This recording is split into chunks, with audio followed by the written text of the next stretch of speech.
Hello. So this video is about the first part of the first chapter, sociology, the discipline. Uska the modernity and social change part. As you can see in the sociology option one, we have these 10 chapters. Each of the chapters has some sections.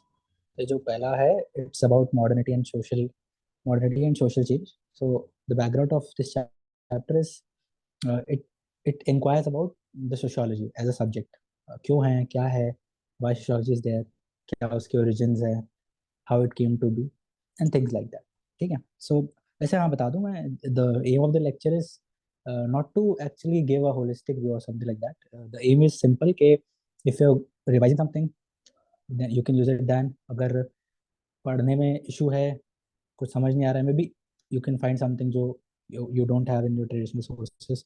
ऐसे तो सब होगा, but maybe something है ना, और you can enrich it from this. और if you have time, or you just want your work going through something in chapter 1, तो you can watch it. बाकी nothing special in this, simple है, कुछ special नहीं है, just get the familiarity into sociology, that's it. और अगर people like it, I'll try to do more of these. खैर, coming back to the topic. So the topic is modernity and social change. है ना, तो इसको क्यों पढ़ना है ना, because it is original story यहीं से पता चलेगी। अब देखते हैं कैसे। ठीक है, तो let's first get into the meaning of modernity word. Modernity अपनी सिंपल लैंग्वेज में मॉडर्न इज के जो नया है ना। सो एक तो बहुत सिंपल लैंग्वेज में हो गया, जो नया है और डिफरेंट है, इट कुड बी मॉडर्न। नया तो होता ही है मॉडर्न, जितना हम कंटेम्प्रेरी बातों में करते हैं। ठीक है, और दीज थिंग्स के second is opposing traditions and opens to new things. तो ये है मॉडर्निटी की ऐसी definition which which very very much correlates to the sociology का modernity. It's not our modernity like modern कपड़े वाला चीज नहीं है, it's similar to that, but into more into it. क्या है modernity? It's a comparative process. अब इसका बहुत अच्छा एग्जांपल अपने ऑलरेडी जीएस में है, modern history. Why I am saying this, क्योंकि देखो मॉडर्न हिस्ट्री कहने को मॉडर्न है, इज इट मॉडर्न? मतलब in our definition we don't consider 19th century as modern, और 20th सेंचुरी, और 21st century. 21st century is considered modern, but ये भी तो मॉडर्न हिस्ट्री का पार्ट है। हम मॉडर्न हिस्ट्री कहाँ से पढ़ रहे हैं? हम पढ़ रहे हैं ब्रिटिश के एडवेंट से। हम 18th सेंचुरी से मॉडर्न हिस्ट्री पढ़ते हैं, है ना। यहाँ से मॉडर्न हिस्ट्री पढ़ते हैं 18th सेंचुरी से। बट क्या इट रियली मॉडर्न? तो इट्स अ कंपेरेटिव प्रोसेस। तो simply it's a comparative process.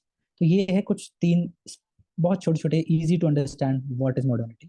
इसका मेन ऑब्जेक्टिव यही था, बताना कि क्या है modernity. Now coming to the next part, मतलब हाउ मॉडर्निटी केम, क्यों मॉडर्निटी आई, ये वर्ड ही कैसे आ गया, व्हाट हैपेंड एक्चुअली कि मॉडर्निटी आई। So we can look into this part कि development which ushers the era of modernity.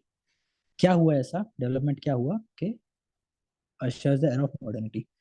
So क्या क्या हुआ, देखो एज ऑफ एनलाइटनमेंट हुआ। ठीक है, एज ऑफ एनलाइटनमेंट क्या है basically? When there was dark ages, dark ages were around 15th to 40th century basically. Those were the time when churches and state were same। मतलब secular word का कोई meaning नहीं था, church और state same होते थे। Church ही state था, state ही church था। ठीक है, उस समय एब्सोल्यूट एनार्की था। मैं बात करूं डार्क एजेस की, जिसकी, ठीक है, एनार्की थी, क्रूसेड्स होते थे, रैशनैलिटी की कमी थी, फ्यूडलिज्म राइज पे था, everything was justified by religion, है ना, हर चीज जस्टिफाइड थी। Like for example which hunting, है ना, कोई भी थोड़ा सा मान लो कोई मेंटल किसी को प्रॉब्लम है तो बोल दिया विच है ये करके और मार दिया। अपने यहाँ जो चुड़ैल वाला कॉन्सेप्ट था, something like that. But to an extent, क्योंकि वहाँ पे European sorry Roman empire end हो गया था। It was about after Roman empire, dark ages were around 5th to 14th century around. ठीक है, सो इसको कहा जाता है, मतलब ठीक है, it's a sociological word. Dark ages को हम सोशियोलॉजिकल वर्ड कह सकते हैं। इट इज डिबेटेबल कि was it really a dark age और नॉट, बट हाँ एक मोटा मोटी तौर पे कि हाँ it was not the good times, you can say it like that. And again modernity is a comparative process. So dark ages के बाद एनलाइटनमेंट होगा। सो डार्क एजेस के बाद एनलाइटनमेंट आया। एनलाइटनमेंट में कुछ नहीं, सब थोड़ा थोड़ा बदलने लगा, जो अपना रैशनैलिटी वापस आने लगी, है ना। और फिर रैशनैलिटी थी, एम्पेरिकल रिसर्चेस होने लगी, सोशल पॉलिटिकल इकोनॉमिकल चेंजेस आने लगे, है ना, जैसे कि फ्रेंच रेवोल्यूशन हुआ, इंडिविजुअल रेवोल्यूशन हुआ, सॉरी इंडस्ट्रियल, इंडिविजुअल कहाँ से, हाँ it was individual also, but हाँ इंडस्ट्रियल रेवोल्यूशन हुआ। और एज ऑफ एनलाइटनमेंट का time period would be, age of enlightenment का time period would be around I guess 14th to 17th, 17th century. And mind you, these all things are happening in Europe. ये सब Europe में हो रहा है भैया. India में भी फ्यूडलिज्म था बट डार्क एजेस जैसा कुछ नहीं था. बट खैर हमारी अपनी प्रॉब्लम्स थी. But this happened in this. अब इस टाइम पे ये जो आप देख रहे हो ना, एनलाइटनमेंट पीरियड में इंटेलेक्चुअल प्रोग्रेस हुई है. तो ये कैसे हुई है? क्योंकि साइंटिफिक वेज आ गए थे, है ना. और अपने पास रीजनिंग, क्रिटिसाइजिंग एंड क्वेश्चनिंग, ये सब चीजें राइज पे थी. और इनके यू कैन से नॉट फ्लैग बियरर्स बट काफी एग्जांपल्स हैं. लाइक फॉर एग्जांपल गैलीलियो, है ना. गैलीलियो तो उस समय, न्यूटन भी इसी टाइम पे, है ना. आर्किमिडीज आल्सो शायद इसी टाइम पे. हाँ, आर्किमिडीज भी इसी टाइम पे. What could be a great example for art? Da Vinci. Da Vinci इसी टाइम पे थे, है ना. Shakespeare was also in this time. तो इतने बड़े बड़े लोग थे. तो दैट्स वाई इसको कहते हैं कि रैशनैलिटी और ये सब चीज वापस आ रही थी पीपल की. मतलब ये लोग पहले भी थे इस टाइप के लोग, बट उनकी फॉलोइंग नहीं थी. But they were getting the limelight. और इट कुड बी, और वो क्यों हुआ, कैसे हुआ, वो भी हम देखेंगे कैसे ये सब चीजें हो रही थी. ठीक है. फिर हम देखते हैं. हाँ, ये लिखा तो new invention discoveries, scientific revolution हुआ, न्यूटन, गैलीलियो, डार्विन एक्सेट्रा, ये सब आए. ठीक है. और भी बहुत सारे रेवोल्यूशन हो रहे थे. सोशल पॉलिटिकल के नाम पे अपना फ्रेंच रेवोल्यूशन है. इकोनॉमिक के नाम पे इंडस्ट्रियल रेवोल्यूशन हो रहा था. इंटेलेक्चुअल के नाम पे वही अपने साइंटिफिक लोग. और इंटेलेक्चुअल तो बहुत ब्रॉड टर्म है, काफी चीजें हुई. ठीक है. तो ये सब हुई. अब ये थी मॉडर्निटी, डेवलपमेंट ऑफ मॉडर्निटी. ये चीज थी जो मॉडर्निटी में हो रही थी, है ना. ये था मॉडर्निटी, है ना. ठीक है. ये थी मॉडर्निटी. कैसे मॉडर्निटी आई? इन सब चीजों का कारण मॉडर्निटी. इसको हम रिलेटिवली हम कहते हैं कि हाँ भाई मॉडर्न टाइम्स आ गए, क्योंकि एज ऑफ एनलाइटनमेंट आ गया था तो मॉडर्निटी आ गई.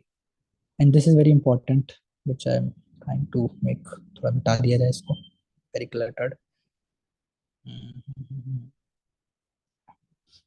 हाँ. So this I found very important because इससे याद हो जाता है. इट्स इजी टू रिमेम्बर कि भाई देखो, पहले डार्क एजेस हुए, फिर रेनेसॉ आया. रेनेसॉ आया basically the age of enlightenment. फिर उसके बाद पॉलिटिकल मॉडर्निटी आई अराउंड इसी पीरियड में. ये सब इस टाइप से हैं ये सब, है ना. वेन डायग्राम टाइप के साथ साथ ही आए थे.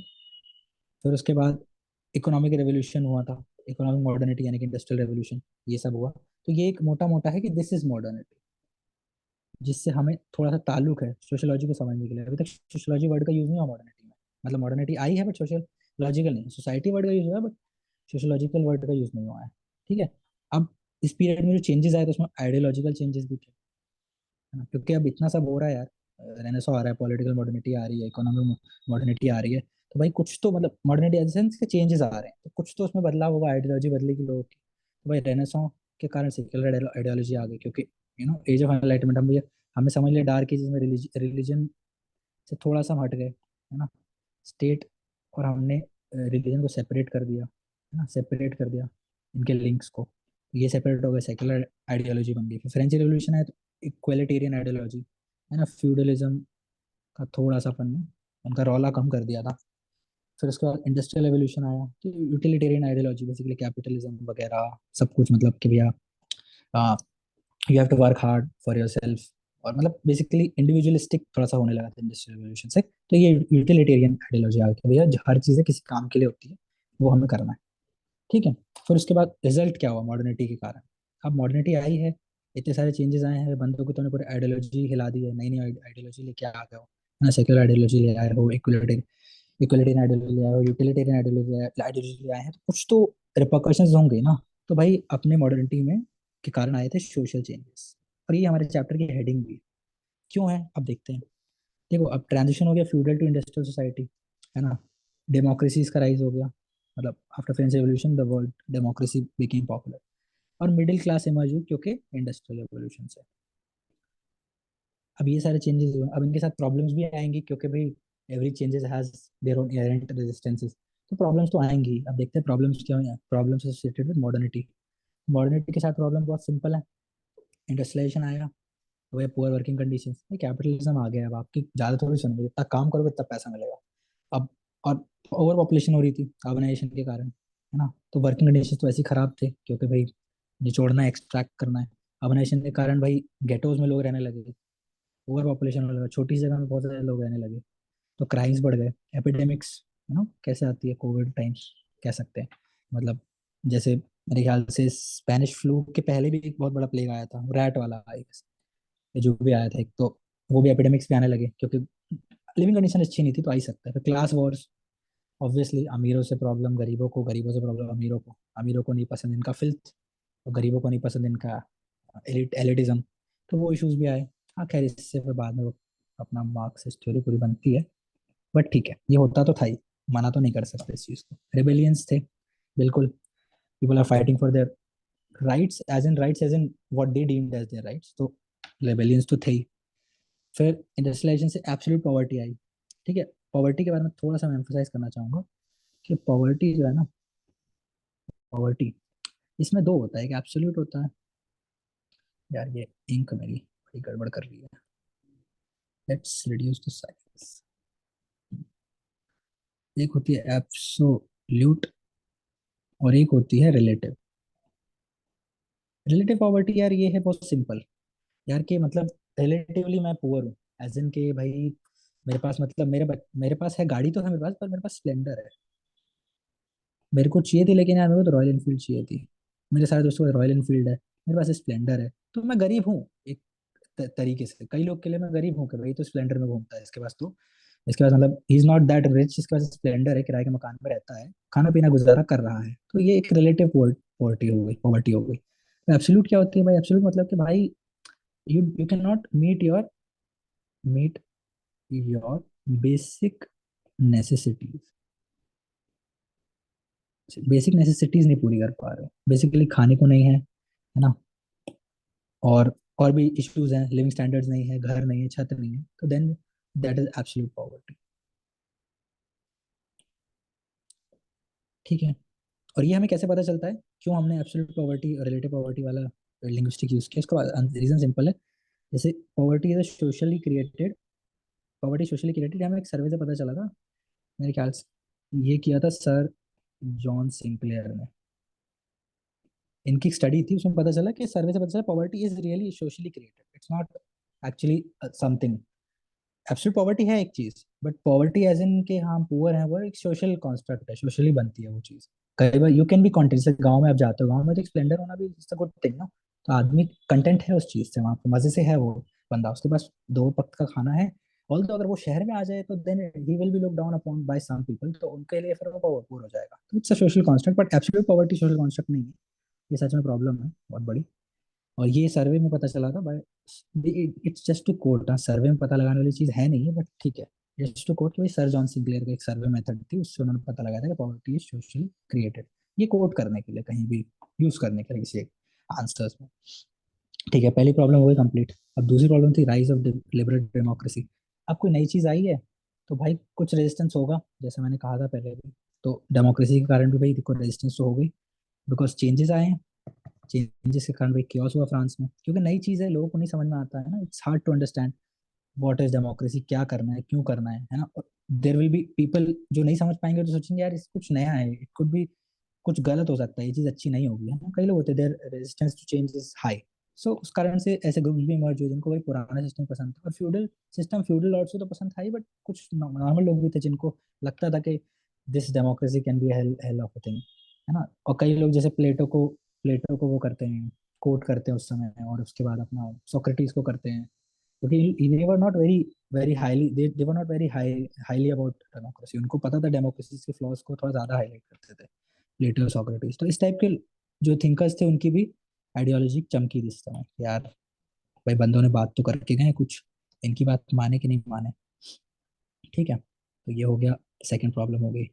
अब थर्ड है राइज ऑफ मिडिल क्लासेस। तो मिडिल क्लास आई है, तो भाई मिडिल क्लास के साथ अपनी प्रॉब्लम्स है, बीच के हैं वो, तो स्ट्रक्चरल डिवाइड भी बहुत बड़ी प्रॉब्लम होती है, because it's a new, poor भी नहीं से रिलेट नहीं कर सकते, अमीरों से रिलेट नहीं कर सकते, तो दोनों की वो खाते हैं प्रॉब्लम, दोनों की सहते हैं वो, बीच की प्रॉब्लम वो हो जाती है, और एस्पिरेशन बहुत ज़्यादा होती है मिडिल क्लास की। तो एन एस्पिरेशन जैसे वही स्ट्रगल जो होता है ना मिडिल क्लास के, कि मतलब यार पैसा कमाना है, पैसे खाने को तो है यार, पर और अच्छा करना है, और अच्छा करना है, तो this sort of thing create problems, है ना। इनको कई लोग डिमांडिंग पीपल भी कहते थे उस समय, मिडिल क्लास को, है ना। खैर, again another very important diagram. तो अब अपने सारी प्रॉब्लम्स देख ली ना, कि क्या प्रॉब्लम्स थी, what was modernity actually, and what modernity brought to the social change paradigm. क्या सोशल चेंज हुआ, क्यों हुआ, कैसे हुआ, ये था मॉडर्निटी और सोशल चेंज का इशू। बट अब सोशोलॉजी अभी तक आया नहीं है, ठीक है, अब सोशोलॉजी आ रही है। सोशोलॉजी कैसे आ रही है? बहुत सिंपल है, देखो, मॉडर्निटी आई, उसने बहुत सारे सोशल चेंजेस लाए, सोशल चेंज का प्रॉब्लम आई।